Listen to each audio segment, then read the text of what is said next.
எல்லாருக்கும் வணக்கம். நம்மளுடைய மாண்புமிகு பாரத பிரதமர் அவர்கள் ஒரு முக்கியமான செய்தியை, மேற்காசிய போர் நடந்துகிட்ருக்க இந்த வேளையில் எல்லாருக்குமே நிறைய செய்திகள் கொடுத்துருந்தாங்க. அதையும் குறிப்பாக விவசாயம் சம்பந்தமான விவசாயிகளுக்கு ஒரு சொல்லக்கூடிய ஒரு செய்தி அப்படின்னு சொல்லலாம், இல்லை அட்வைஸ் அப்படின்னு சொல்லலாம். அது அப்படி என்ன அப்படின்னா, சில செய்திகளை சொல்கிறாங்க. இது இந்த விழிப்புணர்வு நிகழ்ச்சி எல்லா பஞ்சாயத்துகளையும் நடக்க சொல்லி எல்லா இடத்துலையுமே நடந்துகிட்ருக்கு. இதை பார்க்குற விவசாயிகள் கண்டிப்பாக மற்றவங்களுக்கும் இதை பகிரணும் அப்படின்னு சொல்லிட்டு கேட்டுக்கிறேன். இப்போ விவசாயம் அப்படிங்கிறது என்ன ஆச்சு அப்படின்னா, நிறைய உரங்கள், பூச்சிக்கொல்லி மருந்துகள் அப்படிங்கிறத அள்ளி தெளித்து நம்ம மண் நிறைய மண் வளம் பாதிக்கப்பட்டுச்சு. மண் வளம் பாதிக்கப்பட்டால் மக்களுடைய நலமும் பாதிக்கப்படும். நான் ஆல்ரெடி ஒரு வீடியோவில் சொல்லியிருப்பேன், பஞ்சபூதங்கள் இவங்களுடைய சேர்க்கைனால தான் நம்ம உடலில் உயிர்கள், உலகத்தில் எல்லா உயிர்களும் தோன்றிருக்கு, நம்மளும் அப்படி தான் உருவாயிருக்கோன்ட்டு.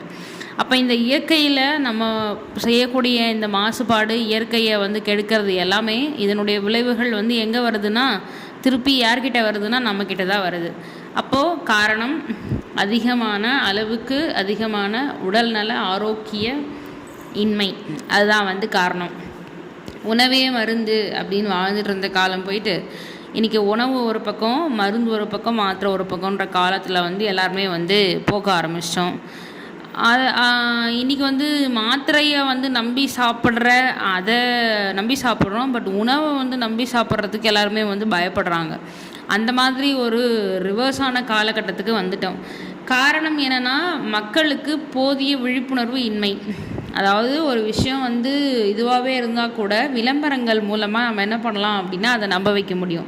ஆனால் நல்ல விஷயம் உலகத்தில் பரவுறதுக்கு சில காலங்கள் எடுக்க தான் செய்யுது. அது மாதிரி தான் இப்போ இயற்கை விவசாயம் அப்படிங்கிறத நம்ம இன்றைக்கி கூப்பிட்டு சொல்ல வேண்டியதாகிடுச்சு. பட் 1965, 70களில் செயற்கை விவசாயத்தை எல்லாரும் இந்த மாதிரி விழிப்புணர்வு நிகழ்ச்சிகள் போட்டுட்டு பரப்பிட்டு இருந்தாங்க. பட் அந்த 60 வருஷ காலகட்டத்தில் நம்ம மண்ணை மலடாக்கி ஒரு 60 வருஷ காலகட்டத்திலேயே பூமி மாசுபாடு அடைஞ்சதன் காரணமாக திரும்ப நம்ம இயற்கை விவசாயம் நோக்கி போயிட்டுருக்கோம். இது ஒரு பெரிய டாப்பிக்குங்க. இதை பற்றி நான் முழுமையாக உங்ககிட்ட பேசணும்னு நினைக்கிறேன். ஒவ்வொரு வீடியோவாக இதை பற்றி நான் உங்ககிட்ட சொல்கிறேன். நன்றி.